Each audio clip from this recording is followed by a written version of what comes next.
অনাদির আদি ভগবান শ্রীকৃষ্ণ কলিকালে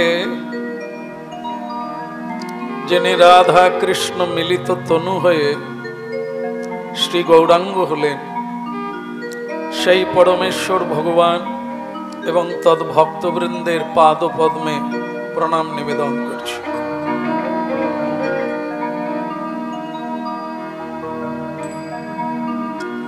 বলিয়ে গৌরাঙ্গ মহাপ্রভু কি, প্রেমদাতা নিতাই চাঁদ কি, অমল পুরাণ শ্রীমদ ভাগবত কি, নিতাই গৌর প্রমাণ।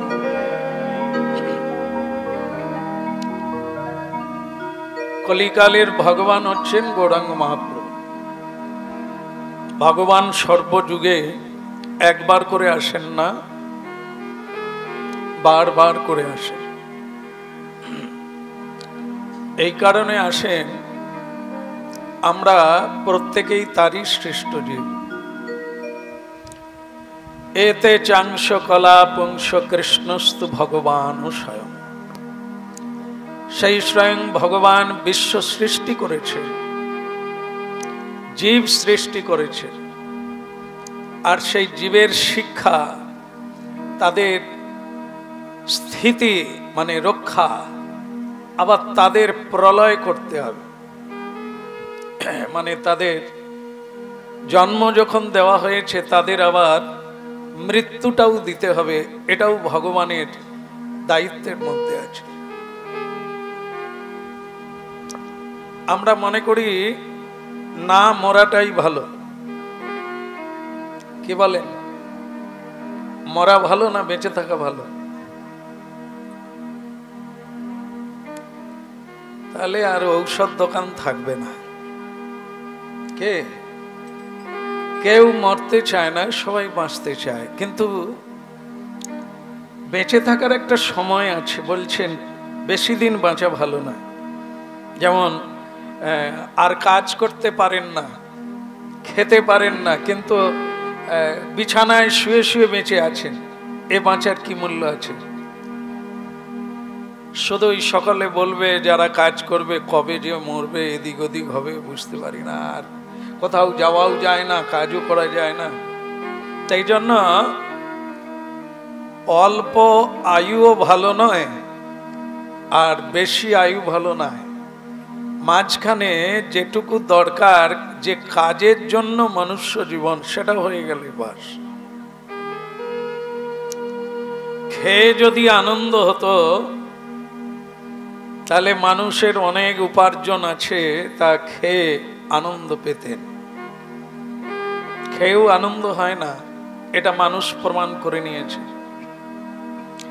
উপার্জন করে যদি আনন্দ হতো, তাহলে অনেকে অনেক বেশি উপার্জন করেন, তারা তো খুশি হতে পারতেন, তাও হয় না। আত্মীয় স্বজনকে পেলে যদি আনন্দ হতো, তাহলে এত মানুষ কাঁদছে কেন? পুত্র পরিজনকে পেলে যদি আনন্দ হতো, তাহলে এত মানুষ কাঁদছে কেন?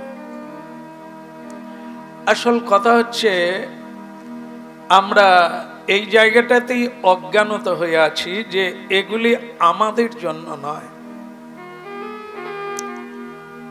আমরা এসেছি কেন? ভগবানের ভজন করে আমি আমার নিজের গৃহে ফিরে যাব।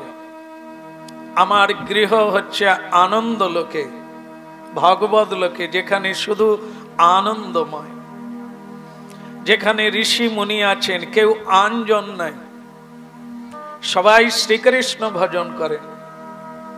ভোর 4টার সময় কারো বাড়িতে ঝগড়া হয় না, ভোর 4টার সময় হরিনাম কীর্তন হয়। যদি সবাই কৃষ্ণ ভক্ত হয়, তাহলে তো ভোর 4টার সময় অবশ্যই হরিনাম হবে বাড়িতে। কিন্তু হয় না, এই কারণে যে আমরা সবাই কৃষ্ণ ভক্ত নয়।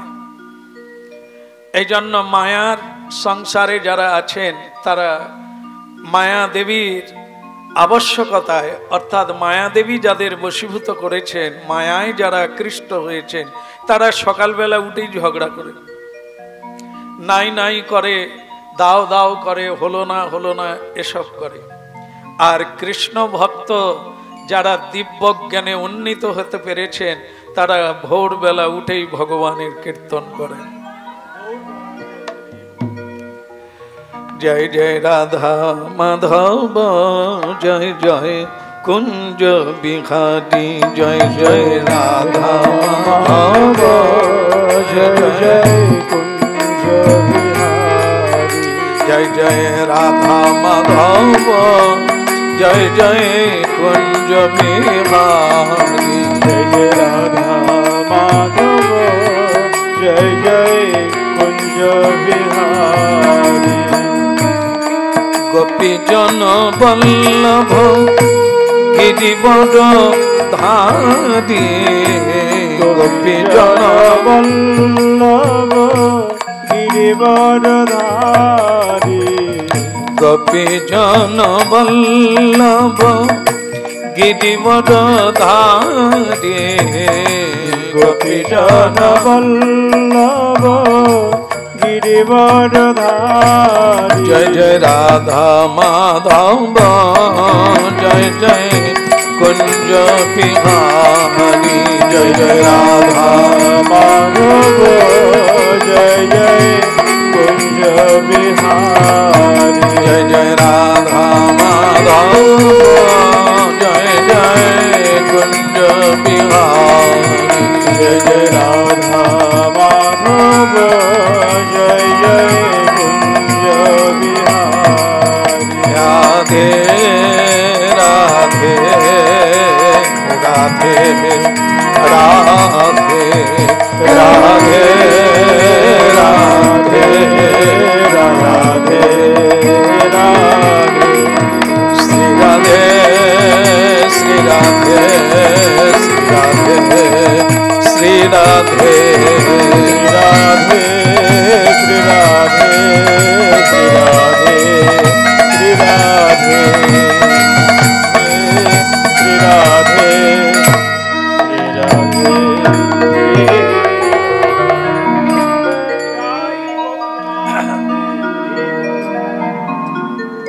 শ্রীমদ্ ভাগবতে দেখা যায় দেবকী মায়ের বিয়ে হলো, মানে দেবকী দেবী বিবাহ হলো, বিবাহ করে এবার শ্বশুর বাড়ি যাবেন। সেই সময় একটা বিপদ হলো। তা আমরা এই জায়গায় বলি যে কৃষ্ণ ভক্তের কি বিপদ হয়? কৃষ্ণ ভক্তের বিপদ বেশি হয়, তবে বিপদের মধ্য দিয়ে একটা মঙ্গল বিরাজ করে, যেটা সাধারণ মানুষ বুঝতে পারে না। সাধারণের বিপদটা হচ্ছে পূর্ণ বিপদ। কৃষ্ণ ভক্তের বিপদ স্বয়ং বিপদ ভঞ্জন রক্ষা করে। সাধারণ মানুষের বিপদ কিন্তু সাধারণকেই সেটা সমস্যার সমাধান করতে হয়, আর কৃষ্ণ ভক্তের সমাধান কে করেন? স্বয়ং ভগবান কৃষ্ণই করে থাকেন। এই জন্য দেবকী মায়ের যখন বিবাহ হলো, এবার শ্বশুর বাড়ি যাত্রা করছেন।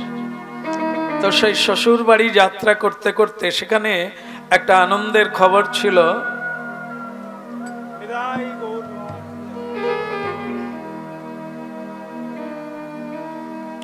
আচ্ছা, তাহলে সেই আনন্দের খবরের মধ্যে একটা বিপদ এলো। কি বিপদ?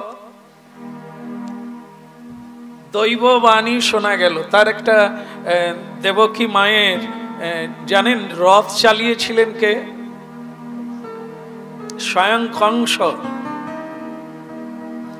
কংস রথ চালিয়ে তাকে শ্বশুর বাড়িতে পৌঁছাতে যাচ্ছে। এটা ভাইকে পৌঁছাতে হয় তার বোনকে তার শ্বশুর বাড়িতে, এটা সঙ্গে থাকে, নিয়ম আছে। সেক্ষেত্রে কংস মহারাজ দেবকী মায়ের শ্বশুর বাড়িতে নিজেই রথ চালিয়ে খুব আনন্দ, এটা কংসের মধ্যে একটা আনন্দ বিরাজ করছিল বোনকে তার বাড়িতে রেখে আসা। তাই এটা আনন্দে বাজনা বাজছে, হাতি ঘোড়া লোক নস্কর নাচানাচি এসব আনন্দের মধ্য দিয়ে শ্বশুর বাড়ি যাচ্ছে। কিন্তু সেই সময় দৈববাণী হলো, রে মূর্খ কংস, তুমি যাকে রথে করে আনন্দে বহন করে নিয়ে যাচ্ছ তার অষ্টম গর্ভের সন্তান তোমার মৃত্যুর কারণ। কিরকম লাগবে? দুজনেরই কিরকম লাগবে? এক হচ্ছে দেবকী আর স্বয়ং কংস।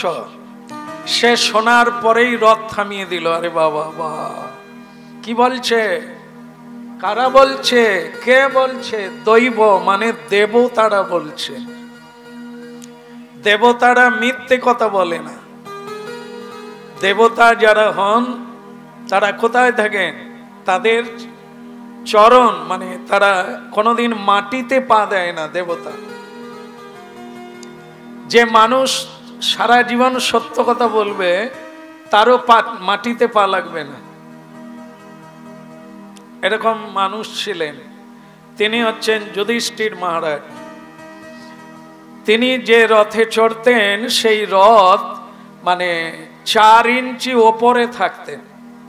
কারণ কি? যুধিষ্ঠির মহারাজ কোনোদিন কোনো কারণে মিথ্যে কথা বলেন না, এই জন্য তার রথের চাকা মাটিতে চলে না, 4 ইঞ্চি ওপরে থাকতেন। কিন্তু একদিন মাটিতে নেমেছিল যখন তিনি একটা মিথ্যে কথা বলেছিলেন। আর এরকম কথা যখন শুনছি আমরা, যদি আমাদেরকে দিয়ে বিচার করি, আমরা তো মিথ্যে কথা একটাও বলি না। এটা হতে পারে কি? কেন হবে না? আমরা কেন মিথ্যে বলি এগুলো শুনতে হবে। এগুলো আমাদের জানা হয় না, তাই মিথ্যে বলে। এই জন্য আমাদের রথের চাকা তো উপরে দূরের কথা, আমরাও উঠতে পারি না, নিচে পড়ে আছি। কথায় বলছেন যে পাপ ভূমি সে ভারী, পাপ হচ্ছে মাটির চেয়েও ভারী। সেই পাপ যদি কেউ করে মানে অন্যায় করে, অপরাধ করে, মিথ্যে বলে, লোককে ঠকায়, লোককে কাঁদায়, এগুলো সব পাপের মধ্যে পড়ে। অন্যায় ভাবে উপার্জন করে, এগুলি করলে পাপ হয়। আর সেই পাপের জন্য সে কোনোদিন উপরে উঠতে পারে না। ওপরে মানে খোলার চালে নয়, ছাদের উপরে নয়, এসব উপরে নয়। ওপরে মানে মানসিক চিন্তার প্রফুল্লতায় সে কোনোদিন বলতে পারে না আমি ভগবানের কৃপায় খুব ভালো আছি। যখনই জিজ্ঞাসা করবেন তখনই সে বলবে, ওই যে কি বলেন যে আপনারা, আর না মরে বেঁচে আছে, মানে যেন মরে গেলেই ভালো। মানে কি? এগুলোকে বাঁচা বলে না। কেন? পাপ যদি কেউ করে তাকে এরকম হীনমন্যতার স্বীকার করতে হবে। আর আমার দ্বারা হলো না, আমার মরাই ভালো ছিল, আমি যে কেন এখনো মরি না, কবে যে মরবো, মরলে বাঁচি।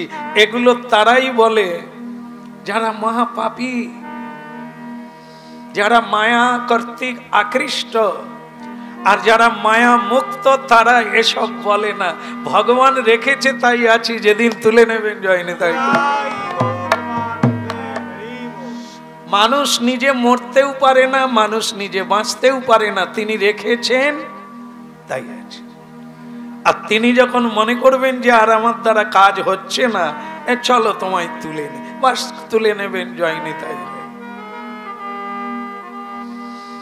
এই জন্য আমরা এ দুটোর কোনোটাতে নাই, না বাঁচতে চাইবো না মরতে চাইবো। কারণ আমি জন্ম নিয়েছি, কেউ বলতে পারবেন যে আমরা জন্ম হয়েছি? গান নাড়লে হবে না, বুঝে বলুন। জন্ম হয়েছে না কেউ জন্ম দিয়েছে? কোনটা হবে? আমার জন্ম হয়েছে বা আমি জন্ম হয়েছি? বলা যাচ্ছে না। কি হবে? জন্ম হয়েছি না কেউ জন্ম দিয়েছে? বলো রাধে রাধে।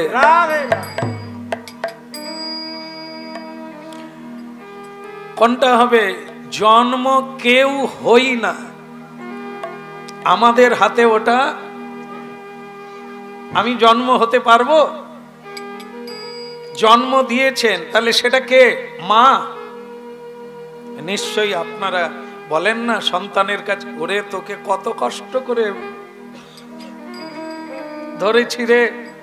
না, এটা মাও পারে না, বাবাও পারে না। তাহলে কে? স্বয়ং ঈশ্বর।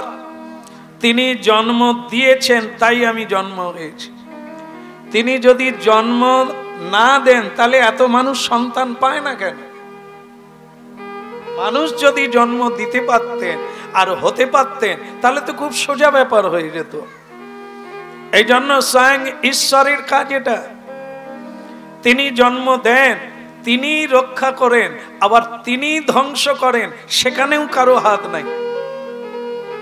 না কোনো ডাক্তার পারে, না কোনো বৈজ্ঞানিক পারে, না কেউ পারে আমাদের রক্ষা করতে। এটা সম্পূর্ণ রূপে ভগবানের অধীনে। এই জন্য আমরা এই জ্ঞান যেদিন হব সেদিন আমরা মুক্ত হব, পাপ মুক্ত হব, অজ্ঞানতা আধার মুক্ত হব। সেদিন আপনি বলতে পারবেন তার ইচ্ছাতে আমি খুব ভালো আছি। ভালো সেই ব্যক্তি থাকবে যে ব্যক্তি শ্রীকৃষ্ণ ভজন করবে, একবারে ধ্রুব সত্য।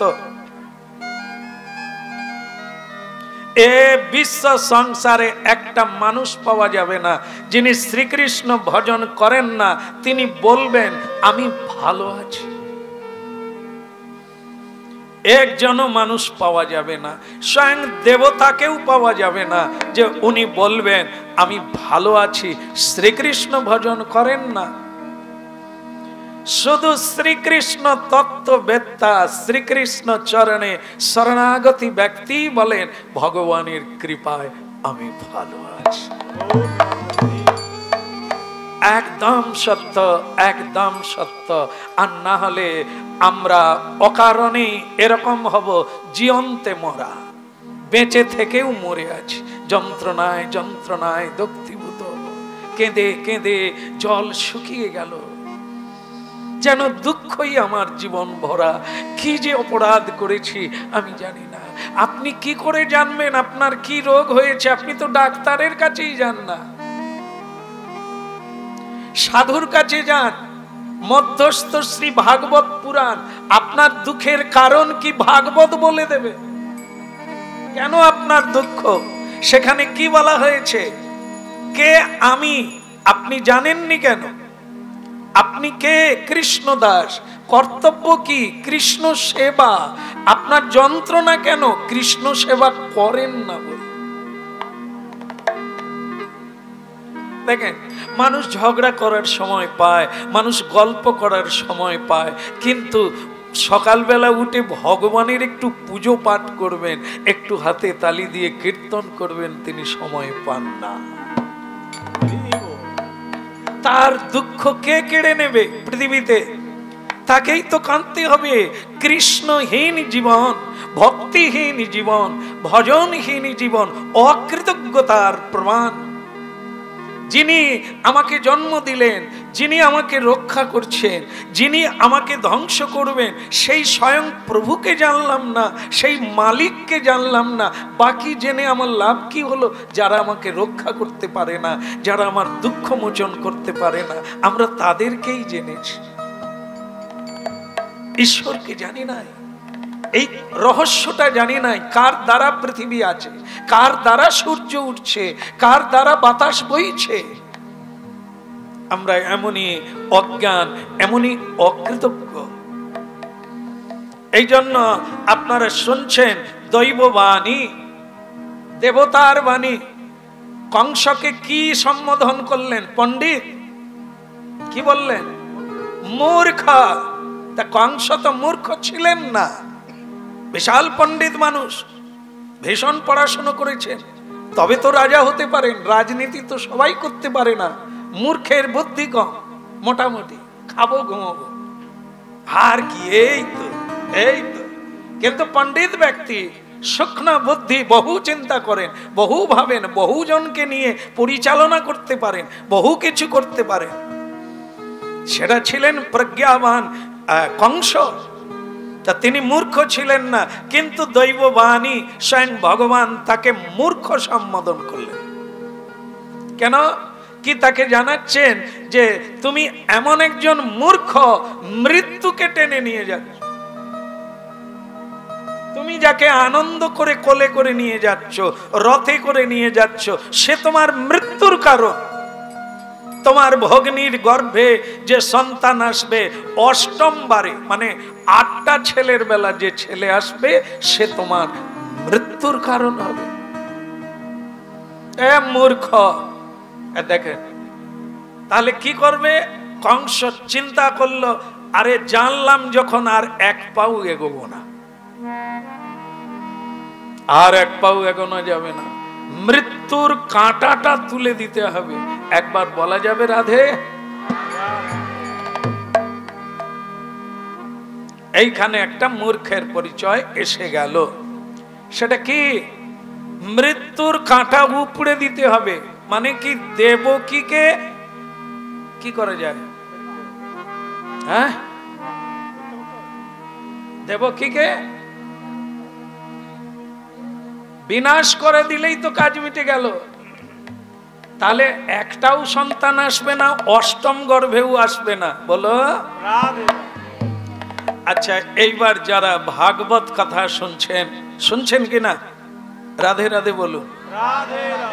যারা শুনেননি তারা রাধে বলুন।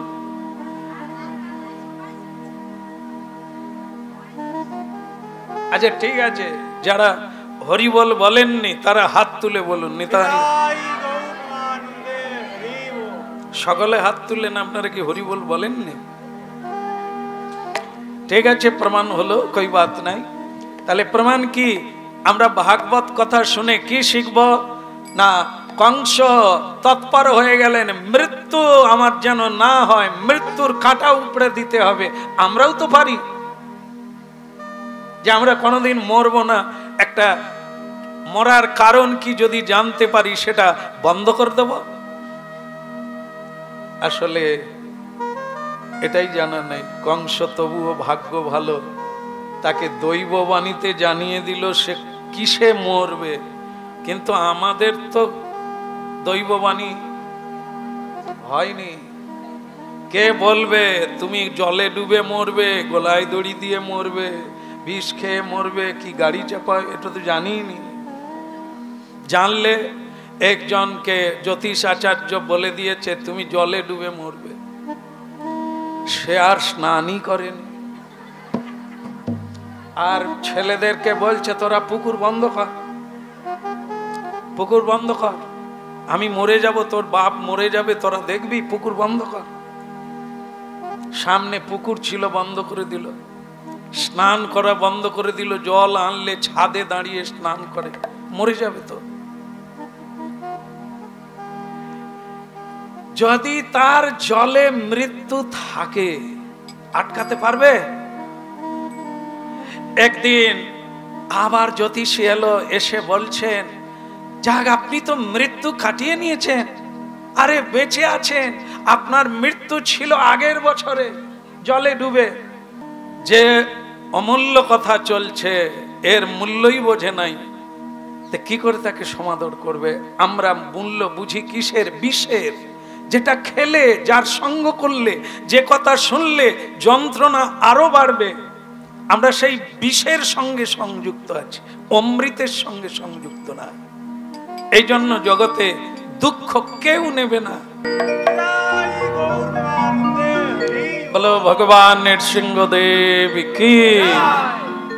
তাহলে মৃত্যুকে কোনদিন রোধ করা যায় না। চুলের মুঠি ধরে তলোয়ার বের করলেন, দেবকী মাকে বিনাশ করবে। সঙ্গে সঙ্গে ধার্মিক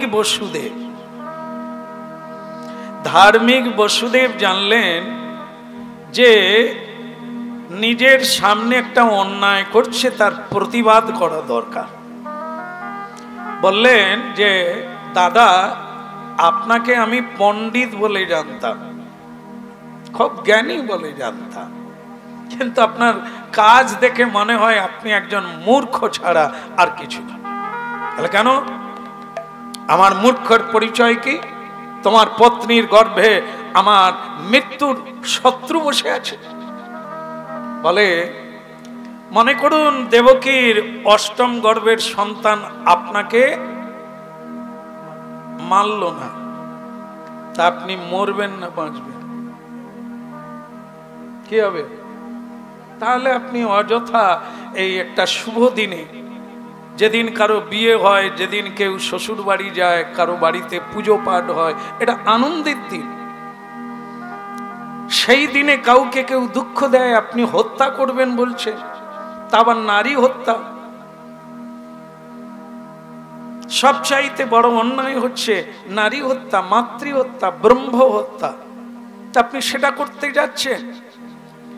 বলে, সেই বসুদেব তুমি বুঝবে না, ওর গর্ভের। তখন বসুদেব বলেছিলেন, অষ্টম গর্ভের সন্তান এসে যদি বিনাশ করে সে তো পরে, আপনি প্রতিদিন মরে যাচ্ছেন। এটা কি সাংঘাতিক তত্ত্ব! দেখুন, প্রতিটি মানুষ প্রতিদিন একটু করে মরে যাচ্ছে। কিরকম? তোমার বয়স কত? হ্যাঁ, তুমিও গনে গনে রাখছো। তুমি আমার চেয়ে ছোট বয়সে না বড়? হ্যাঁ, তার বয়স কত যেন? 12। খুব ভয় লেগে গেছে তার। বিয়ের ব্যবস্থা হবে না, কোনো চিন্তা করতে হবে না, ঘাবড়ে যাওয়ার কোনো রাস্তা নাই। তো এর বয়স 12 বৎসর, আর আমার তো জানেন আপনারা 82 চলছে। তাহলে এর থেকে আমি বড় না ছোট? বড়। আমরা সবাই এরকমই হিসাব করি, কিন্তু ভাগবত বলছে ওর থেকে আমি ছোট। কেন না? এর 12 বৎসর খরচা হয়েছে আর আমার 82। আমার 82 খসে গেছে, আর কতদিন থাকবো জানি না। তাহলে এর থেকে আমার আয়ুকাল কম আছে, এর বেশি আছে। এটা বসুদেব কংসকে বোঝালেন যে এখন যদি আপনার 25 বছর বয়স হয়, তাহলে আপনার 25 বছরের মৃত্যু হয়ে গেছে। যদি অষ্টম গর্ভের সন্তান নাও আপনাকে বিনাশ করে, তাহলেও আপনি মরবেন নিশ্চিত, প্রতিদিন মরছেন। দেখুন, ভাগবত কথা শুনলে এটা তো জানা গেল যে আমরা প্রতিদিন মরে যাচ্ছি, ইচ্ছে থাকলেও বাঁচতে পারবো না। একটা সূর্য চলে যাচ্ছে মানে মরে যাচ্ছে। এই জন্য ভারতীয় আধ্যাত্মিক তত্ত্বে বলা আছে, শুরুতে শেষে কৃষ্ণ ভজন করতে হবে। সূর্য ওঠার আগে প্রণাম করো, নাম কীর্তন করো, ভগবানের চরণে তুলসী দাও, ভগবানকে ভোগ লাগাও, এটা হচ্ছে শুরু। আবার যখন সূর্য অস্ত যাবে তখন তুমি গলায় কাপড় দিয়ে ভগবানের চরণে গুরু মন্ত্র জপ করো। বলে, তাহলে এর উপকারিতা কি? এর উপকারী হচ্ছে আয়ু নষ্ট হবে না। কেন না? প্রকৃত বাঁচা হচ্ছে এটা। দাড়ির কটা পাল্লা? 3টে। ছগড়া, টুপি, দাড়ি দেখেছিস? তাহলে কেন আয়, আমি দেখাবো। আয়, দাড়ি পাল্লা কটা? 2টো না? একদিকে কিছু চাপলে অন্যদিকে উঠে পড়বে। আমাদের জীবনের কর্মফল 2টো দাড়ি পাল্লায় দেওয়া হয়। সেটা যেটা ভারী হবে, যেটা বেশি হবে সেটা নিচে আসবে, যেটা হালকা হবে সেটা। আজকে আপনারা হরিনাম শুনছেন, এটা ভালো কাজের ফল। আর যেদিন আপনারা এই সময় রান্না করার পরে ঝগড়া করবেন, রান্না হয়ে পড়ে থাকবে, ঝগড়া করে শুয়ে পড়বেন, ওইটা কোন কাজের ফল? ভগবান করুক কারো জীবনে যেন না হয়, কিন্তু যদি হয় তখন কি হবে? এই জন্য এই আয়ুটা খরচা হলো। কৃষ্ণ ভোজি বার্তরে সংসারে আইন। আপনি যদি কৃষ্ণ ভজন করেন, ওই আয়ুটা আলাদা দাঁড়িপাল্লায় থাকলো, ওর জন্য আপনি একটা লম্বা জীবন পাবেন, যেটা শুধু শ্রীকৃষ্ণ ভজন করতে পারবেন। আপনাকে সুযোগ দেওয়া, চালু করতে হবে, নাহলে শুরু না করলে শেষ পর্যন্ত পৌঁছানো যাবে না। লম্বা জীবনটা কি? আপনি এর পরে কৃষ্ণ ভক্তের গৃহে জন্ম পাবেন, একবারে মায়ের গর্ভ থেকে প্রসাদ পাবেন। ও চাইতে হবে না, কারণ মা প্রসাদ পায়, আপনিও পাবেন। জন্মের পরেই বালক তিলক দেবে, মালা পরবে, প্রণাম করবে, হরিনাম করবে, এটা জাতরতি। কারণ এরকম জায়গায় তার জন্ম হয়েছে যেখান থেকে সে কৃষ্ণ ভক্তির শুরু করবে। তো এইটা আমরা পাই না কেন? যেখানে যেখানে জন্ম নিয়েছি তার আস্তে আস্তে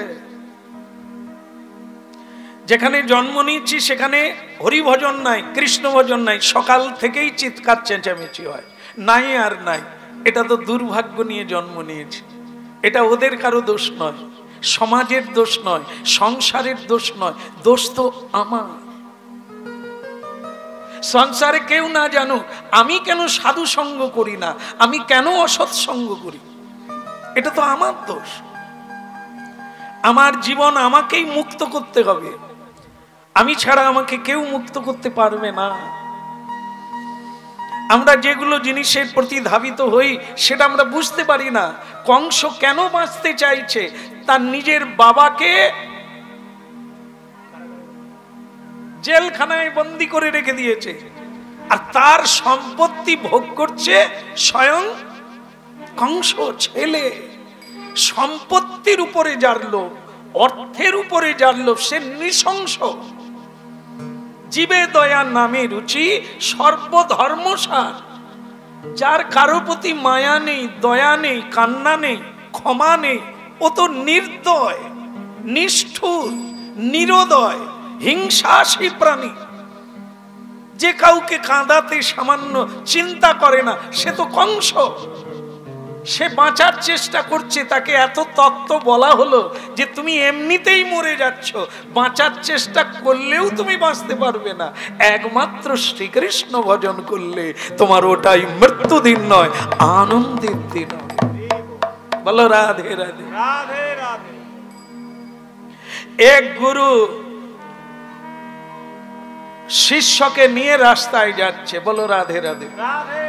প্রেম সে বলো রাধে রাধে। না একটু জোরে বলতে হবে, আর কি জোরে হবে না? আর বোধহয় হবে না। হ্যাঁ এমন বলছো, মানে এবারে উল্টে পড়ে যাবে তুমি। তার মানে কি খায়নি তো? অত কম খেলে হয়? বলো এ বললে শক্তি আরো বাড়বে, কমে না। আমরা আসলে বলতে পারি না তো, চিৎকার করলে ও পাড়ার লোক শুনতে পাবে, কিন্তু হরিবোল বললে শুনতে পায় না। এও এক আমাদেরই দোষ, আর কারো দোষ না। তাহলে কি বলছিলাম? গুরুদেব শিষ্যকে নিয়ে রাস্তায় যাচ্ছে। হ্যাঁ রাস্তায় যাচ্ছে, রাস্তায় যদি কেউ হাঁটে কোন দিকে তাকাবে? কাঁঠাল গাছের দিকে। তারে কটা কাঁঠাল হয়েছে দেখতে দেখতে যাও। আর যদি রাস্তায় ইট পোতা থাকে, জয় নিতাই, কাঁঠালের দিকে দেখা বেরিয়ে। এই জন্য গুরুজি বলছে পথের দিকে তাকা। এটা হতভাগা, বয়স কম তো চঞ্চলে, দেখেন উল্টো দিকে তাকাচ্ছে। রাস্তার দিকে তাকা। শিষ্য ধমক খেয়ে রাস্তার দিকে তাকিয়ে তাকিয়ে যাচ্ছে। যেতে যেতে রাস্তায় দেখলো একটা সোনার তাল পড়ে আছে। কি পড়ে আছে? আমার মনে হয় আপনারাও হাঁটলে এবার রাস্তার দিকে তাকাবে। আরে গ্যারেন্টি রাস্তায় পড়ে যদি কিছু থাকে সে তো রাস্তায় পড়ে। কারো টাকা পড়ে যায়, সোনা পড়ে যায়, দলিল পড়ে, সে তো রাস্তাতে পড়ে, অন্য কোথাও পড়বে না। তাই জন্য তাকাতে গেলে, হ্যাঁ, এই যে সোনা দেখতে পেল, আপনারাও যদি তাকিয়ে আসতেন হয়তো।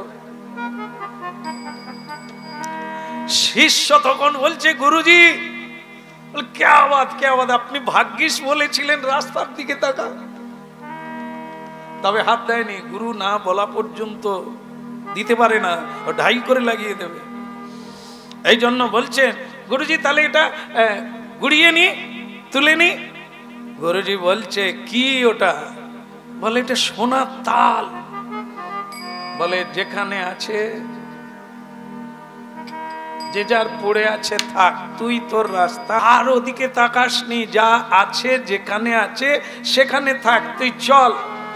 শিষ্য গজগজ করে বলছে, কাজ নেই কম্ব নেই, হরে কৃষ্ণ কৃষ্ণ কৃষ্ণ হরে হরে, হরে রাম হরে রাম, রাম রাম হরে হরে, হরে কৃষ্ণ হরি কৃষ্ণ কৃষ্ণ হরে হরে, হরে রাম রাম রাম হরে হরে, হরে কৃষ্ণ কৃষ্ণ কৃষ্ণ হরে হরে, হরে রাম রাম রাম হরে হরে।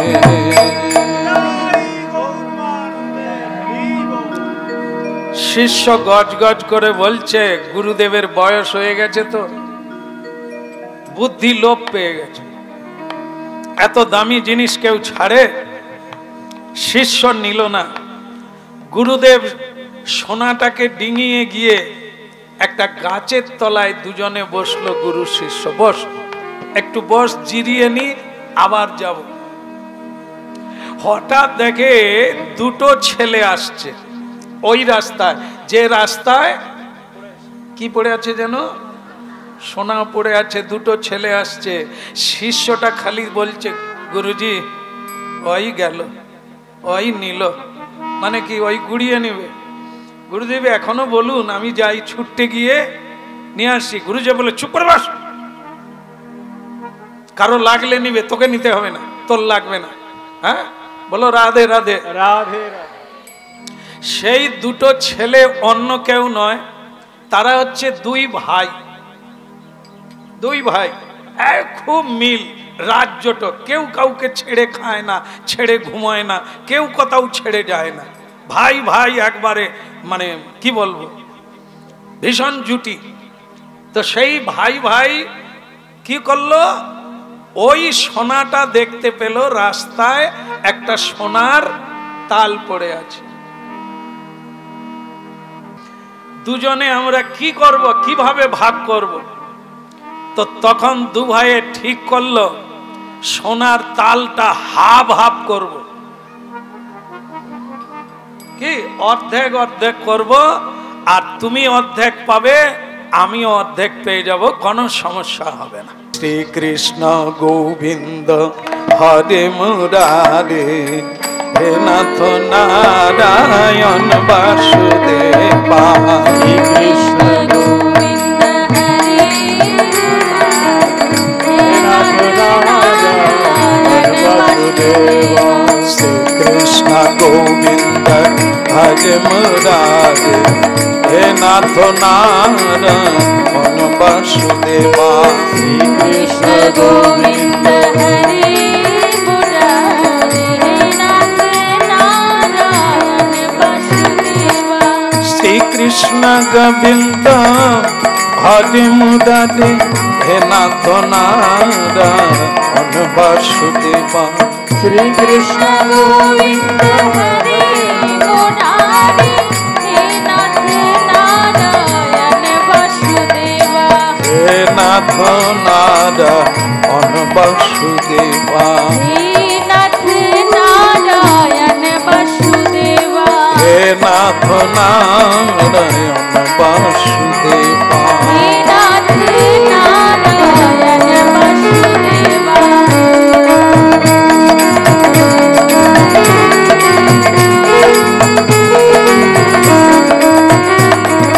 শ্রীকৃষ্ণ গোবিন্দ আগে মুরারি, হে নাথ নারায়ণ বাসুদেবা, কৃষ্ণ গোবিন্দ আগে মুরারি, হে নাথ নারায়ণ বাসুদেবা, হে নাথ নারায়ণ বাসুদেবা, হে নাথ নারায়ণ বাসুদেবা, হে নাথ নারায়ণ বাসুদেবা, হে নাথ নারায়ণ বাসুদেবা।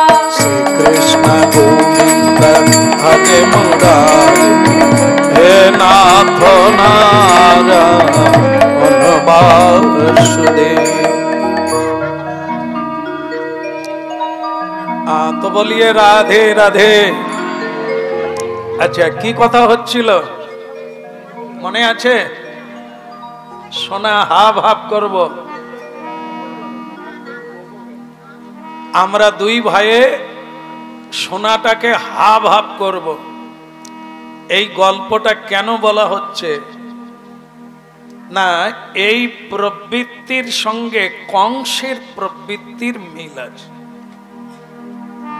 যখন যে কোনো মানুষের ভেতরে এটা আসবে, সে তখন এক অনেক খতরনাক জায়গায় চলে যাবে। দেখুন, সোনাটা দুজনে কুড়িয়ে পেল, গুরু শিষ্য গাছের তলায় বসে দেখছে, হাব হাব করে নেব। কিন্তু দুইজনে দুরকম চিন্তা করলেন, আরে এর ভাগিদার দুজনে, কেন আমি তো, ও যদি না থাকতো তাহলে আমি তো পুরো সোনাটাই, আর আমাকে কিছু করতে হতো না, একদম এই সোনাটাই জীবন আমার বদলে দিত। তাহলে কি করা যাবে? ভাইটাকে মেরে দিলেই তো কাজ মিটে যায়। একবার রাধে রাধে বলুন। কি মারার কথা বললেন নাকি? মেরে দিলেই তো কাজ মিটে যায়। কি করে মারবে? এই তুই স্নান করে আয়, আমি সোনাটা জেগে বসে আছি, তুই স্নান করে আয়। তাকে স্নান করতে পাঠিয়ে দিল। স্নান করে আসলে দুজনে খাবো, তারপরে সোনাটা ভাগ করব। তার আসার আগে খাবারে বিষ মাখিয়ে দিয়েছে। খেয়াল রাখুন, খাবারে বিষ মাখিয়ে দিল। আর ও স্নান করে এলেই আমি ওকে কি করব? ওকে খাবারটাই দিয়ে দেব, তুই খা। বাস, ও বিষ খেয়ে মরে যাবে, আর আমি সোনাটা নিয়ে বড় লোক হয়ে যাব। আর সে কিন্তু স্নান করতে গিয়ে চিন্তা করে নিলেন, স্নান করে গেলে সোনাটা হাব হাব হবে, কি দরকার? আমি যদি একটা চাকু নিয়ে যাই, ওকে যদি মেরে দিই, দাদাকে যদি মেরে দিই, তাহলে সোনাটা তো আমার হাব হবে। চিন্তা করুন বিষয় কি জিনিস। যাকে ভালোবেসে ঈশ্বরকে ভুলে গেছি, যাদেরকে ভালোবেসে ঈশ্বর ভুলে গেছি, সত্যকে ভুলে গেছি, তারা কি দিতে পারে, কি ভাবছে? সে ভাবছে ওকে আমি ছুরির আঘাতে মেরে দেব, এ ভাবছে খাবারে বিষ মাখিয়ে দিলাম, ও খেলেই মরে যাবে। বাস তাই হলো। সে যখন স্নান করে এলো, ছুরি নিয়ে এলো, একে আঘাত করলো। যে সোনা জেগে বসেছিল তাকে আঘাত করলো, ও মরে গেল। আর তারপরে চিন্তা করলো এবার আরাম করে খেয়ে নি। তারপর সোনাটা তো আমার। আপনারা মনে রাখতে পেরেছেন খাওয়ারে কি আছে? বাস খেলো, ও খেয়ে নিল। সে ছুরির আঘাতে মরে গেল, এ সোনা কোথায় গেল? গুরুদেব বলছে, কিরে ফটকা, সোনাটার কি হলো রে? বলে গুরুজি দুজনই মরে গেল, কেউ পেল না। বলে ও সোনা রাস্তায় অনেক দিন পড়ে আছে, কত মানুষ মরে গেল। এই সম্পদ, এই জায়গায়, এই ভূমি, এই অর্থ পৃথিবীতে চিরদিন থাকবে, এর জন্য কত মানুষ মরে গেল। এই অর্থের জন্য কত মানুষ মরে গেল, কিন্তু ঘর বাড়ি একই জায়গায় পড়ে আছে, জায়গা জমি একই জায়গায় পড়ে আছে। ওরে শ্রীকৃষ্ণকে সন্ধান কর, শ্রীকৃষ্ণ কীর্তন কর, ওইগুলোর দিকে তাকাস না, ওগুলো কাউকে সুখী করে না। শুধু জীবন মৃত্যু, বেঁচে থেকেও মরে যাবে, এটা যার ঘরে থাকবে সে বেঁচে থাকবে না। আপনাদের এর সঙ্গে আর একটা কাহিনী বলবো, আপনারা মন দিয়ে শুনুন, বুঝতে পারবেন সুখ কিসে হয়, শান্তি কিসে হয়। রাজবাড়িতে এক নাপিত ক্ষৌরকার, জানেন তো, যারা হাঁড়ি কলসি বানায়, চুল কাটে, আর কিছু কাটেনি, ক্ষৌরকার। সেই ক্ষৌর কর্ম করে এক নাপিত রাজবাড়িতে যায়, রাজার মানে ক্ষৌর কর্ম করে। যেই কাটতে যায়, রাজা খালি তার পোশাকের দিকে তাকায়।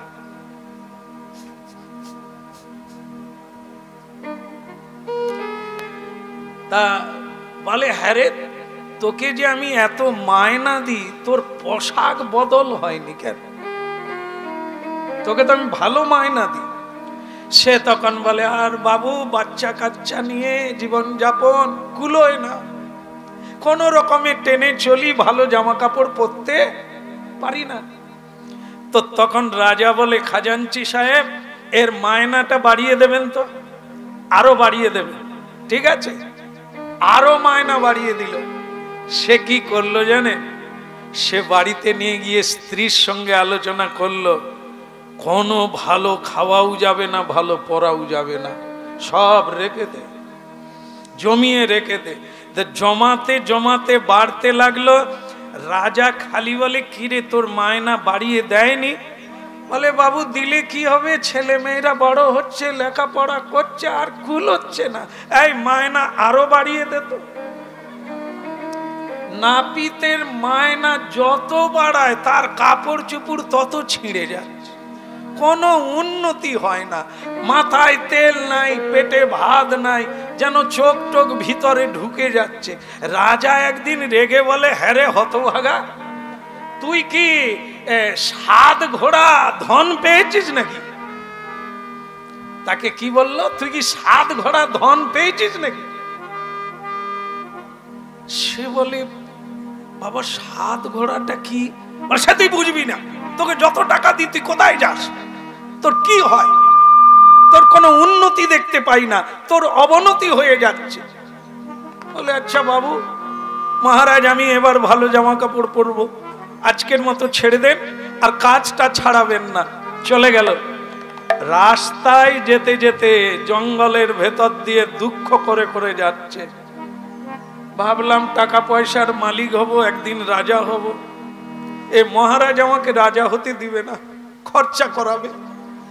হঠাৎ শুনতে পেল, নাপিত তুই 7 ঘোড়া মোহর নিবি? নাপিত বলে, ওদিকে রাজা বলছিল 7 ঘোড়া, আরে বরাত খুলে গেল, 7 ঘোড়া মোহর নিবি? সে বলে, কত মোহর? তো তখন বলে, ওই যে বেলগাছ দেখছিস, বেলগাছের তলায় 7 ঘোড়া মোহর আছে, কাউকে বলবি না, তোর ভাগ্যে ছিল দিয়ে দিলাম, যা নিয়ে চলে যা বাড়িতে। সে বলে, এখন নিয়ে যাব না, দিনের বেলা লোকজন দেখবে, বউকে নিয়ে রাত্রিবেলা আসব। বলে, তোর বউকে ভালো করে বুঝিয়ে দিবি, আর কাউকে যেন না বলে। স্বামী স্ত্রী দুজনে এসে সেই রূপোর ঘোড়াগুলো বের করলো, কিন্তু তাতে দেখা গেল 6টা ঘোড়া, ঘোড়া মানে বুঝেন তো? হ্যাঁ ঠিক বলছেন, কলসি। তা সেই কলসি 6টা কলসি একবারে পূর্ণ ভরে আছে, কিন্তু ওই যে 7টা বলেছিল না, একটা ঘোড়া হচ্ছে হাফ, মানে অর্ধেক, বাকি 6টা ভরে আছে। স্ত্রীকে বলল 6টা রেখে দাও, হাফ ঘোড়া এখানে রাখো, একটাও খরচা করো না। এই আমি যত রোজগার করব সব ওই যে হাফ হয়ে আছে ওটাকে পুরা করব, তারপরে 7টাকেই মাটির তলায় ঢুকিয়ে দেব। আগে তবু খাচ্ছিল, এখন খাওয়া বন্ধ, এক বেলা খায়, দুবেলা আর খায় না। ঢেঁড়স কিনতো, এখন আর ঢেঁড়সও কেনে না, আলু দিয়েই চালিয়ে দেয়, লঙ্কা দিয়ে চালিয়ে দেয়, খাচ্ছে। একবারে রাজবাড়িতে গিয়ে নাপিতের এরকম দাড়ি কাটতে কাটতে মানে এরকম ঝুঁকে পড়ে গেছে। রাজা বলে ঢাই করে লাগিয়ে দেবো, তুই দুর্বল কেন? আগে রাত্রে খাওয়া হয়নি, তোর এত মায়না বাড়িয়ে দিলাম তবু তুই খাসনি রাত্রে। সে কি কথা বলবে যে হাফ ঘোড়া বুঝাই করবো? সে বলে রাত্রে খাওয়া দাওয়া হয়নি তাই একটু ঝিমুনি আসছে। তুই কি 7 ঘোড়া পেয়েছিস নাকি বলতো? সে তখন নাপিত তো বুদ্ধি কম, সে হাউমাউ করে কেঁদে উঠছে, মহারাজ আপনি কি করে জানলে আমি যে 7 ঘোড়া পেয়েছি? আপনি কি করে জানলেন? সে রাজা বলে তার মানে সত্যি? আমি তো তোকে এই আন্দাজে বলেছি, তুই কি সত্যি সত্যি পেয়েছি নাকি? বলে হ্যাঁ, আমি 7 ঘোড়া পেয়েছি, তার 6টা ঘোড়া পুরা, একটা ঘোড়া হাফ। আর সেই হাফটাকে পুরা করব বলে খাওয়া বন্ধ, পরা বন্ধ, আমি একবারে না খেয়ে দে সেইটা। বলে যদি বাঁচবি, কত লোক মরে গেছে ওই ঘোড়ার জন্য, তুই কালকেই বউকে নিয়ে 7 ঘোড়া ওই গাছের তলায় পুঁতে দে, পুঁতে দিয়ে যা পাবি আনন্দ করে খাবি, ভগবানের সেবা করবি, আর কোনোভাবে খাটাস। টাকা টাকা করে তোর জীবন ফাঁকা হয়ে যাবে, ওই হাফ ঘোড়া পুরা করতে তোর জীবন মরে যাবি। বলো আমি যদি ভুল বলি মিলিয়ে নেবেন, আপনাদেরও এরকম ব্যবস্থা আছে। 99 ফের কাটানো এত সোজা নয়। টাকা জমাতে জমাতে 99 এসে গেছে, খাওয়া দাওয়া বন্ধ হয়ে যাবে, 100 করবে। কারণ আমি তো ওটা করি। বলো অনেককে দেখা গেছে রোজগার অনেক, কিন্তু জীবনের বাইরেটা কোনো উন্নতি নাই। কেন? ওই 99 ফের পুরা করবে, তবে জীবন চলে যাবে। এই জন্য কি এই কাহিনীর দ্বারা এরকম বোঝেন, যদি প্রীতি জন্মে যায় বিষের উপরে, বিষয় বিষানলে দিবা নিশি হিয়া জলে, জুড়াইতে না কইনু উপায়। মরে যাবেন তবু আপনি ভালোভাবে বাঁচতে পারবেন না, অর্থ পিশাচি আপনাকে পাষাণ বানিয়ে দেবে। তাই দুরাচারী কংস নিজেকে অমর করার জন্য বোনকে পর্যন্ত হত্যা করতে চায়, তলোয়ার বের করে ফেলেছে। মহাজ্ঞানী মহাধার্মিক বসুদেব চিন্তা করলেন আমার কোনো চিন্তা নেই, এ চেষ্টা করলেও মারতে পারবে না। আচ্ছা, তো এর সিদ্ধান্তটা কি আসলো? কংস কি বাঁচতে পেরেছিল? এত চেষ্টা তো তিনিও করছেন, আমরাও করি, অনেকেই করলেন, বাঁচা কি গেল? গেল না। অষ্টম গর্ভের সন্তান হলো, তাকেও মারা গেল না, পাওয়া গেল না। এই হচ্ছে ভগবত লীলা। তিনি যা করেন তার লীলা কেউ বুঝতে পারেন না কেন করেন, আমাদের মাথায় ধরে না তার লীলা। যেটা তিনি কারাগারেই জন্ম নিলেন, কি করে চলে গেলেন কেউ বুঝতে পারল না। কংস হাজার চেষ্টা করলো, তালা বন্ধ করে রেখে দিল, প্রহরী রাখলো, মানে সিকিউরিটি রাখলো, কিন্তু যাওয়ার সময় কি হলো, বসুদেবকে শৃঙ্খলাবদ্ধ করে রাখলে। এই হচ্ছে কৃষ্ণ ভজন। শৃঙ্খল মোচন হয়ে যাবে, বন্ধন মোচন হয়ে যাবে একবার কৃষ্ণকে কাছে পেলে। কৃষ্ণের কাছের দিকে কেউ এগোলে, ভজন করতে করতে একটু পথ এগোলে তার বন্ধন মোচন হয়ে যায়। যেরকম সূর্য ওঠে না, উঠবে, তাতেই অন্ধকার দূর হয়ে যায়। হরিনাম করে না, করবে বলছে, এখনো ভক্তি হয় না, এখনো শ্রদ্ধা আসে না, তাতেই তার জীবনের সকাল হয়ে যায়, জ্ঞানের উদয় হয়ে যায়, জীবন সুন্দর হয়ে যায়। এই হচ্ছে কৃষ্ণ ভজনে এক অমূল্য জীবন।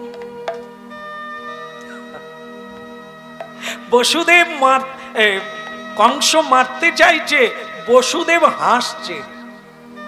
কারণ কি? তার ভগবানে বিশ্বাস, যদি আমাকে রাখেন তিনি রাখবেন। এ দুনিয়ায় এমন একজন কেউ নেই, রাখে হরি। তিনি যদি কাউকে রাখেন, পৃথিবীতে কেউ নেই তাকে মারবে। আবার তিনি যাকে মারবেন তাকেও কেউ রক্ষা করতে পারবে না। বলো রাধে রাধে। এই জন্য শ্রীমদ্ ভাগবত বলছে, মরেই যদি যাবে, মানে আমি বললাম বটে, কথাটা কতখানি সত্য, সবাই মরবে না, মরবে না। এও তো হতে পারে আমি হয়তো মরবো, আর কেউ মরবে না, হতে পারে কি না?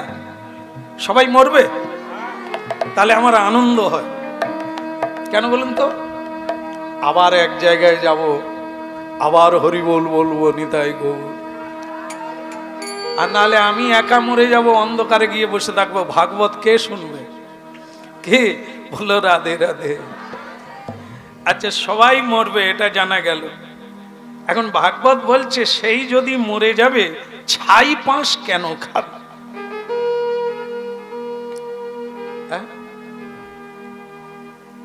গত রাত্রে মানে যার বাড়িতে গান গাইতে গেলাম, তো বিরাট বড় লোক, দিল্লিতে সোনা দোকান, 25 জন কর্মচারী, তার বাড়িতে গান গাইলাম। শেষকালে মালিক বাবু একটু কথা টেনে বললেন, আমি একটু অসুস্থ আছি, তাই আমি বেশি কথা বলতে পারছি না, আর হাঁপিয়ে উঠছি। আমি ব্যাপারটা কি? মানে শরীর, মানে অল্প বয়স, কিন্তু বলছে আমি হাঁপিয়ে উঠছি। কেন বলুন তো? বলে আজকে সপ্তাহ খানেক নিরামিষ খাচ্ছি। বলে আমার স্ত্রী বলে দিয়েছে, তুমি এগুলোর কাছেও যাবে না, ছোঁবেও না, কারণ তোমাকে সংকল্পে বসতে হবে, তুমি 1 সপ্তাহ নিরামিষ খেয়ে থাকবে। বলে সেই আজ আছি তো, তাই আমার খালি চোখ ধোঁয়া হয়ে যাচ্ছে। আমি বললাম, বলে আমার স্ত্রী যে কি বুঝেছে জানি না, আমিও আপনার কীর্তন শুনি, কীর্তন শুনতে শুনতে ঘুমাই, আবার সকালবেলা আপনার কীর্তন চালিয়ে দিয়ে আমি উঠি, কিন্তু আমার স্ত্রী একটু বাড়াবাড়ি করে ফেলছে, এই এটা খাওয়া যাবে না, এই এটা করা যাবে না, কীর্তন কি শুনলে, শ্যামসুন্দর প্রভু কি বলল। এই জন্য জানেন, আপনাকে বায়না করে নিয়ে আস, আমার স্ত্রীর কাছে আপনি একটু বুঝিয়ে দেবেন, আমি যে ধুঁয়ো হয়ে পড়ে যাচ্ছি, যেন না পড়ে যাই। হ্যাঁ, তা আমি তখন ওইখানে কীর্তনও গেয়েছিলাম গতকাল, যাই সেই কীর্তনের কথা আজকে আর বলবো না, সেই লীলাই গেয়েছিলাম। তো তাকে আমি শুধু ডেকে বললাম, আপনি কি খেতে ভালোবাসেন? না হলে মুরগির ডিম, মুরগি, ছাগল, আমি সব খাই। এই 8 দিন আমি যে কিভাবে আছি আপনাকে আমি বলতে পারবো না, বাধ্য হয়ে পড়ে আছি। আমার এখন ইচ্ছে করছে লুকিয়ে কোথাও খেয়ে চলে আসি। আমি মনে করুন চোখ ধোঁয়া হয়ে যাচ্ছে, আপনি যদি এখনই একটা পুরো ছাগল খান, আপনি আর চোখ ধোঁয়া হবে না তো? মরে যাবেন না তো? না হলে মরে যাবার কথাটা বলা যাবে না, ওটা তো আটকানো যাবে। আমি মরে যদি যাবেন তো ছাগল কেন খাবেন? প্রসাদ খেয়ে মরে যান। আজকে 8 দিন আছে, আপনি বললেন আমার গুরু নবদ্বীপে বাড়ি, তা আপনি গুরুদেবের কাছে শপথ নিয়ে নেন যতদিন বাঁচবো আমি প্রসাদ পাবো। আর আরে সেই যদি ভালো খেয়েও মরে যাবে তাহলে কেন খাবে? প্রসাদ খাও। নাহলে এটা একটা কথাটা খারাপ নয়, সেই যদি মরে যাব তাহলে আর ওগুলো কেন খাবো? চিন্তা করুন। বলে এই কথা যদি স্ত্রী বুঝাতো তাহলে কি এমন হতো? তাহলে আপনার স্ত্রী, হ্যাঁ বসো বাবা বসো, বসো। নিতাই গৌর। তাহলে এমনি আমরা কত ভুল বুঝে আছি। একবার দেখেন, এক গরিব মানুষ ভগবান বুদ্ধদেবের কাছে গেছে। ভগবান বুদ্ধদেব এই কিছুদিন আগে যার জন্ম তিথি গেল বুদ্ধ পূর্ণিমা। ভগবান বুদ্ধ কি, ভগবান বুদ্ধ এমনি করে বসে আছেন আর ও প্রণাম করলো। তো প্রণাম করতেই একটু হেসে বললেন বস। তার এই যে ভগবান বুদ্ধের বদনে একটু হাসি দেখে সে লোকটা বলছে, আচ্ছা ব্যাপার কি বলুন তো, আপনি জোর করে হাসেন না আপনার ভেতর থেকে হাসি বেরোয়? এত চেষ্টা করেও একটু সুখ শান্তি কিছুই পাই না, কেউ কিছু বললে ট্রাং করে রেগে যাই। আপনি কি করে এত হাসতে পারেন? কি করে আপনি ঠান্ডা আছেন? কি করে আপনি শান্তিতে আছেন? বলো রাধে রাধে। বুদ্ধদেব তিনি বললেন, বেটা শুনগে শুনেগা, সময় হ্যায় ক্যা? আগে বলছি আমি যে বলা শুরু করব, তোমার সময় আছে তো? আছে কিনা বলবো? বলবো? কারো কাছে ফোন নাই তো? আমি বলবো হাঁপে যাব, হ্যালো আমি যাচ্ছি, উঠে পড়বো, হবে না তো? এখন কীর্তনে এরকমই হয়। সেই আমাকে লীলার কথা বলল, আমি গাওয়া শুরু করলাম, বাস হাঁপেই তার ফোন এসে গেল, আগে চলে এসো, আগে চলে এসো, কাল বাপের বাড়ি যাব, ভোর ভোর উঠতে হবে, তুমি রাত জাগছো, আগে চলে গেল। সকালবেলা তাকে ধরেছি, তুমি যে হাঁপে উঠে চলে, বলে আমার গুরু ফোন করেছে। আপনার কথা তবু ছাড়া যায়, গুরুর কথা সে চলে গেছে। তা এরকম এই জন্য আমি অনেক সময় বলে দিই, ফোন নিয়ে কেউ বসবেন নি, হাঁপে আপনাদের আর পাওয়া যাবে না। তা এখন বুদ্ধদেব বলছে তোর সময় আছে তো? আমি বলা চালু করি, বলি আমি খুশিতে আছি, আমি রেগে যাই না, আমার ক্রোধ হয় না, আমার কোনো যন্ত্রণা হয় না। আমাকে তুমি প্রশ্ন করেছো, এর উত্তর তোমার শোনার সময় নেই। বলে কেন? আমি তো বললাম আমি সময় আছে, আমি শুনবো বলে এসেছি, আছে সময় আছে? তাহলে একবার রাধে রাধে বলুন। আচ্ছা আপনি বলুন, আপনার যে সময় আছে আপনি জানেন?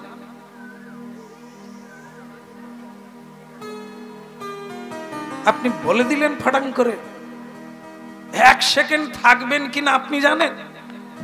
তাহলে বললেন কি করে আমার সময় আছে? বুদ্ধদেব ওই কথাটাই জিজ্ঞাসা করেছে, এটা বলেন নাই যে তুমি এখন বসবে কিনা। তিনি বলেছেন তোমার সময় আছে। সে বলে হ্যাঁ। বুদ্ধদেব বলছে বেটা হাম তো এই বাত নেই বলতা হ্যায়, আমি এটা বলছি না যে তুমি এখন বসার সময় আছে, আমি বলছি তোমার আর সময় নেই হ্যায়, তোমার মৃত্যু 3 দিন বাদেই তুমি মরে যাবে। যদি তুমি বাঁচো 3 দিন পরে আসবে, এর উত্তর আমি তোমাকে দেব। সে বলে প্রভু আপনার কথা মিথ্যা হবে না নিশ্চয়ই, আমি মরে যাব তাহলে? প্রভু পেন নাম রইল, আমি আসি। কাঁদতে কাঁদতে চলে গেল।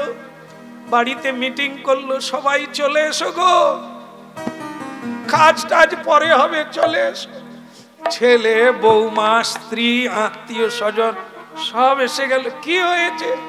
আমি আর বাঁচবো না, 3 দিন বাদে মরে যাব।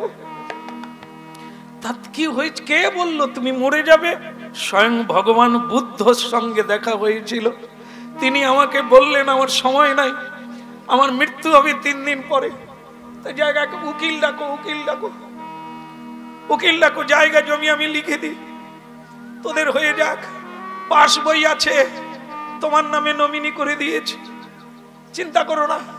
আর তোমাকে ওই জায়গাটা দিয়ে দিলাম, তোমাকে ওই জায়গা, সব জায়গা টায়গা দিয়ে একবারে ভাইয়ের সঙ্গে ঝগড়া ঝাঁটি ছিল, পাঁচির দেওয়া ছিল, দেখলেই ঠ্যাং ভেঙে দেব। সে ভাইকে ডেকে বলে, ভাই কিছু মনে করিস না, আমি তো চলে যাচ্ছি, আর ঝগড়া ঝাঁটি করে কি হবে, তুই পাঁচির ভেঙে দে, ভাই ভাই একসঙ্গে থাকবি, দেখাশুনো করবি, আমি তো চলে যাব 3 দিন বাদে। একবারে নীরব হয়ে গেছে, ঝগড়াও নেই, মারপিট নেই, কথাও নেই, রাগারাগি নাই, কিচ্ছু নাই। 3 দিন কেটে গেল। বলে আজকেই তো আমি মরে যাব, যাবার বেলা ভগবান বুদ্ধকে একটা প্রণাম দিয়ে আস।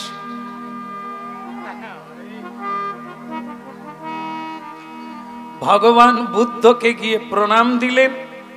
আর যেই প্রণাম দিলেন, ভগবান বুদ্ধ বলে, আপনি কেমন আছেন? বলে আর কেমন থাকবো, আজকেই তো মরে যাব। তো বলে এখন মরনি না? বলে এ তো সকাল হয়েছে, বোধহয় বিকেলের দিকে মরে যাব, তাই আপনার সঙ্গে শেষ প্রণামটা করতে এসেছি। বলে এখন কেমন আছো বলো, তোমার রাগ, ক্রোধ, হিংসা এগুলো কিরকম? রাগারাগি করো না? বলে আর রাগারাগি, 3 দিন বাদে মরে যাব, এই তো বিকেলে মরে যাব। আর কার উপরে রাগা? জায়গা জমি নিয়ে কারোর সঙ্গে ঝগড়া ঝাঁটি? বলে আমি সব লিখে দিয়েছি। যেখানে ভাইয়ের সঙ্গে ঝগড়া হয়েছিল, ভাইকেও আমি সব দিয়ে দিয়েছি, আর আমার কোনো দুঃখ নাই। তো তখন বুদ্ধদেব বলছে, বসে পড়ো বাবা, বস। বলো রাধা রানী কি, গিরধারী লাল কি, অধিকের হলো কি? মানে কি? বুদ্ধদেব বলছে বসে পড়ো।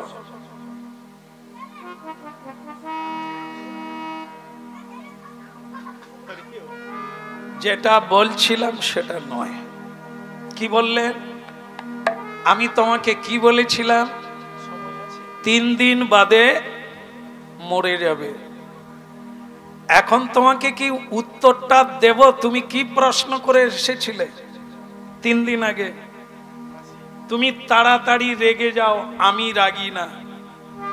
আমার কোনো ব্যস্ততা নেই, আমার কোনো অতিষ্ঠতা নেই, অসহিষ্ণু নেই, হিংসা নেই, ঝগড়া নেই। কি করে এটা হলো তুমি জানতে চেয়েছিলে। 3 দিন বাদে তোমার কি অবস্থা তুমি বলো। বলে এখন তো আমি রাগ ভুলে গেছি, কেউ কিছু বললেও আমি আর ঝগড়া করি না। কেন করো না?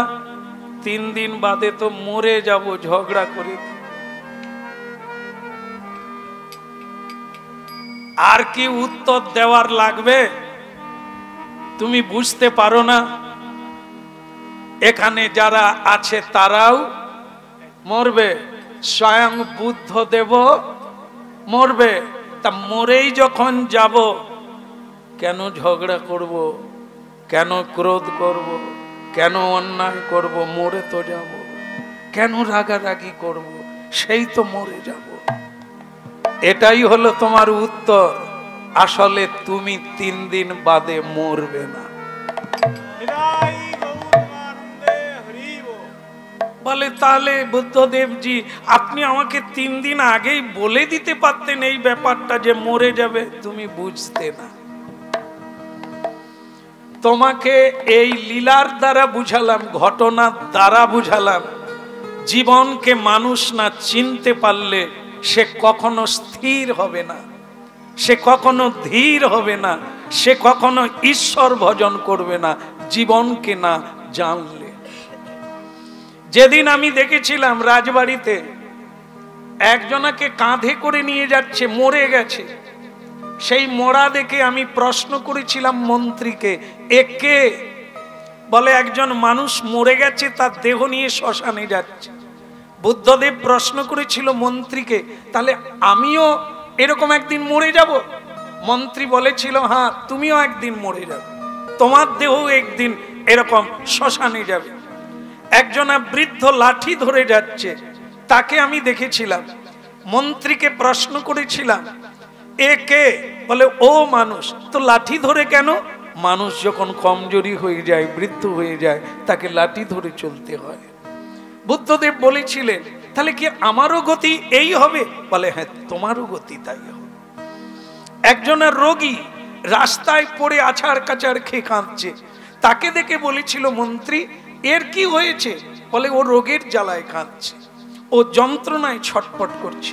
বলে তাহলে মন্ত্রী আমার? বলে হ্যাঁ তোমারও হবে। কেন? দেহধারী মানুষ মাত্রে তার দেহের যন্ত্রণা থাকবে, নানা ব্যাধি থাকবে, তারও এমন হবে। তুমি জানো আমি সংসার ত্যাগ করেছি কেন? আমি রাজপুত্র, আমি রাজা, আমার স্ত্রী, আমার সন্তান, তাকে ছেড়ে আমি সন্ন্যাস নিয়েছি কিসের জন্য? এই মৃত্যুকে জয় করার জন্য। এই মৃত্যু কি, আমি কে, এই সত্যকে জানার জন্য আমি সংসার ছেড়ে বোধিসত্ত্ব লাভ করেছি। আজ আমার কাছে বহুজন উপদেশ নিয়ে জীবনকে জানতে পেরেছে, তারাও সন্ন্যাসী হয়েছে। কত মেয়েরা কুমারী বেলাতেই চলে এসেছে আমার কাছে, কত যুবক, কত যুবতী, হাজার হাজার শিষ্য, সবাই সংসার ছেড়ে ভজন করছে গোবিন্দের, ঈশ্বরের ভজন করছে। মানুষ যখন জানতে পারবে তখন তার সংসারে অনীহা আসবে যে এগুলোকে নিয়ে কি করব, এ তো আমার সঙ্গে যাবে না, এ তো আমার কোনো উপকারে আসবে না, এক মুঠো খাওয়া ছাড়া আর কোনো উপকারে আসবে না। এর জন্য এর পিছনে আমি কেন ছুটব? কেন মানুষের প্রতি রাগারাগি করব? কেন হিংসে করব? আমি অবিরাম ভগবত চিন্তা করব, যাকে লাভ করলাম। আজকে আমি সুখী, আমার কাছে বহু মানুষ আসে সুখের সন্ধান পাওয়ার জন্য। সেই মানুষটা বললে আজ আমার চৈতন্য হয়ে গেল। জীবনকে না জানতে পারলে কোনোদিন অভাব মিটবে না, কোনোদিন দুঃখ যাবে না। কংস আমাদেরই মতো চরিত্র, তার চরিত্র আমাদের মধ্যে। কংসাসুর, অসুর। শ্রীমদ্ ভগবত গীতায় দুটি ভাগ করে দিয়েছেন, দৈবাসুর। দৈবাসুর দেবতার গুণ কি, অসুরের গুণ কি? এই মানুষের মধ্যে কোন গুণটা অসুরের, কোন গুণটা দেবতার, এটা জানতে হবে। যদি অসুরের গুণ আমার মধ্যে থাকে তাহলে যত তাড়াতাড়ি পারো তাকে ত্যাগ করো, চেষ্টা করো, যোগ করো, অভ্যাস করো, সাধু সঙ্গ করো। ওই গুণ তোমাকে ঠকাবে, ওই গুণ তোমাকে কাঁদাবে। কংসাসুর এমনই একজন অসুর প্রবৃত্তির মানুষ, অসৎসঙ্গ করে। সে বোনকে হত্যা করতে গেল যে কারণে, কিন্তু 8টা সন্তানই হয়ে গেল, সে মারতে পারল না, বরং তার মৃত্যুর জন্য শেষকালে কন্যা সন্তান তাকে কি বলে দিল? রে মূর্খ কংস, তোমারে বধিবে যে। এত চেষ্টা করল, কারাগারে রেখে দিল, শত্রুকে জন্ম হলেই মেরে দেব। কিন্তু এটা যে করা যায় না, সৎসঙ্গ না করলে এই তত্ত্বটা কেউ বুঝতে পারবে। কংস বুঝতে পারল না, তার কারাগার থেকে তার শত্রু বেরিয়ে গেল কি করে, এটাও সে বুঝতে পারল না। কারা ঠকালো তাকে?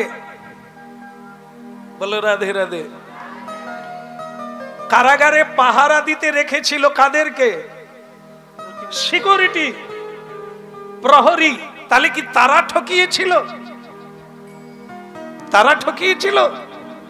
না। তাহলে কে ঠকালো? যার সাধনা আমরা করছি, যাকে ভালোবেসেছি, সেই ঠকালো। কে? তার নাম মহামায়া। এ সংসার হচ্ছে মহামায়া। আমরা ভালোবেসেছি এনাকে, ঈশ্বরকে বাদ দিয়েছি। ঈশ্বর হচ্ছে আলোকবর্তিকা, মহামায়া হচ্ছে অন্ধকার, অজ্ঞানতা। তাই যারা যারা সংসারকে ভালোবেসেছেন, সংসারের প্রতিটি মানুষ, প্রতিটি বস্তু আপনাকে কাঁদাচ্ছে, পরেও কাঁদাবে। কিন্তু আজ পর্যন্ত ঈশ্বর কাউকে কাঁদায় না। ঈশ্বর চোখের জল মুছিয়ে দেয়, জ্ঞান দেন, উপদেশ দেন, পথ দেখিয়ে দেন, সাধু পাঠিয়ে দেন, তোমাকে উপায় বলে দেয়, পথে টেনে নিয়ে আসে। রাধে রাধে গোবিন্দ, গোবিন্দ রাধে।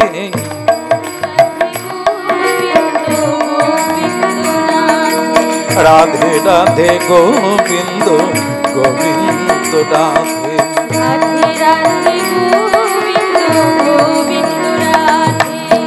গোবিন্দ রাধে, গোপাল রাধে।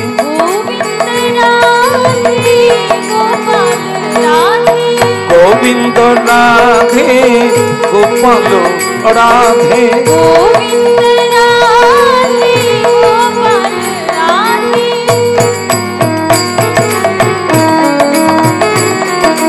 রাধে রাধে গোবিন্দ, গোবিন্দ রাধে। রাধে রাধে গোবিন্দ, গোবিন্দ রাধে।